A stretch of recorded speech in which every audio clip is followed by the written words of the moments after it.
विध्वंस, दिल को छू लेने वाली कहानी।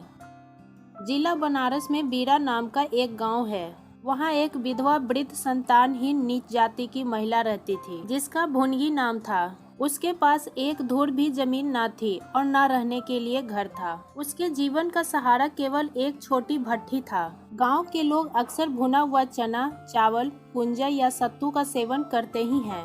इसलिए भुनगी की भट्टी पर हर समय भीड़ लगी रहती थी। वह जो कुछ भुनाई पाती वही भून या पीस कर खा लेती और भट्टी ही की झोपड़ी के एक कोने में पड़ी रहती। वह सुबह उठती और चारों ओर से भट्टी झोंकने के लिए सूखी पत्तियां बटोर लाती। भट्टी के पास ही पत्तियों का एक बड़ा ढेर लगा रहता था।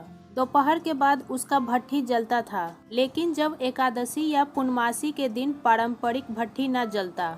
यह गांव के जमींदार पंडित उदय भानु के दाने भूनने पड़ते।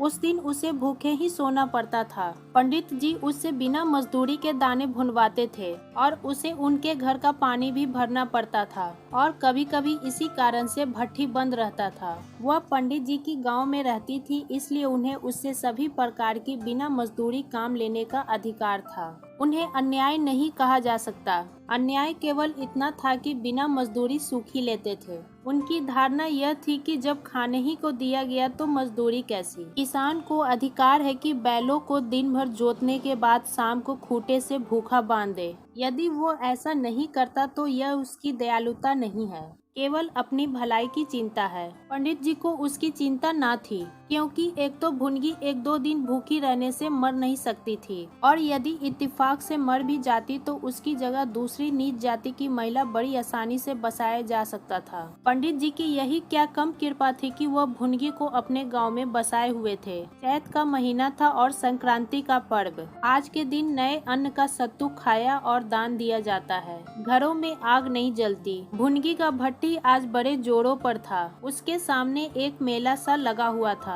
सांस लेने का भी फुर्सत न था।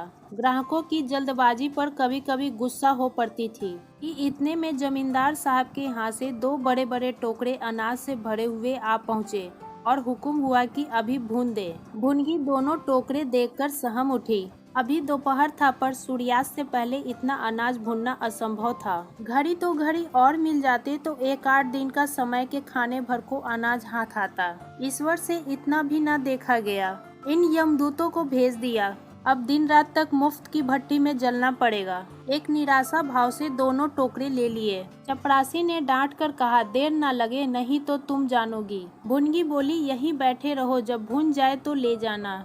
किसी दूसरे के दाने छूं तो हाथ काट लेना। चपरासी बोला, बैठने की हमें छुट्टी नहीं है, लेकिन तीसरे पहर तक दाना भुन जाए। चपरासी तो यह चेतावनी देकर चलते बने और भुनगी अनाज भूनने लगी। लेकिन मन भर अनाज भुनना कोई मजाक तो थी नहीं। उस पर बीच बीच में भुनाई बंद करके भट्टी भी झोंकना पड़ता था।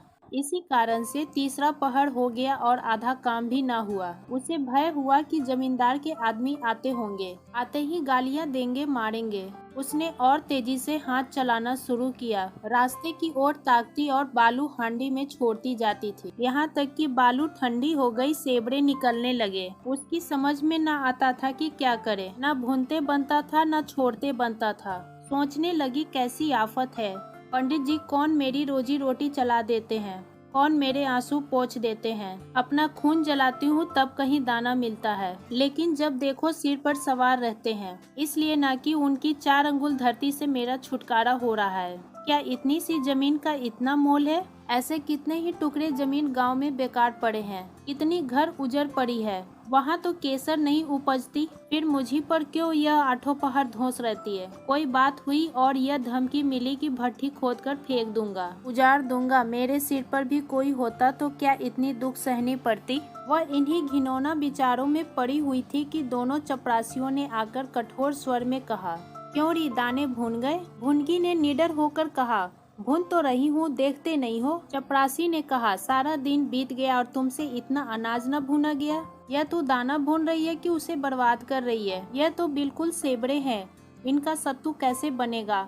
हमारा सत्यानाश कर दिया। देख तो आज महाराज तेरी क्या गति करते हैं। परिणाम यह हुआ कि उसी रात को भट्टी खोद डाला गया। और वह अभागिन विधवा बेसहारा हो गई। भुनगी को अब रोजी रोटी का कोई सहारा न रहा। गांव वालों को भी भट्टी के विनाश हो जाने से बहुत कष्ट होने लगा। इतने ही घरों में दोपहर का दाना ही न उपलब्ध होता। लोगों ने जाकर पंडित जी को कहा कि बुढ़िया को भट्टी जलाने की आज्ञा दे दीजिए, लेकिन पंडित जी ने कुछ ध्यान न दिया। वो अपना रोब न घटा सकते थे। बुढ़िया से उसके कुछ शुभ चिंतकों ने अनुरोध किया कि जाकर किसी दूसरे गांव में क्यों नहीं बस जाती, लेकिन उसका हृदय इस प्रस्ताव को स्वीकार न करता। इस गांव में उसने अपने संकट काल के 50 वर्ष काटे थे। यहाँ के एक एक पेड़ पत्तों से उसे प्रेम हो गया था। जीवन के सुख दुख इसी गांव में भोगे थे। अब अंतिम समय वह इसे कैसे त्याग दे, यह कल्पना ही उसे जोखिम जान पड़ती थी। दूसरे गांव के सुख से यहाँ का दुख भी प्यारा था।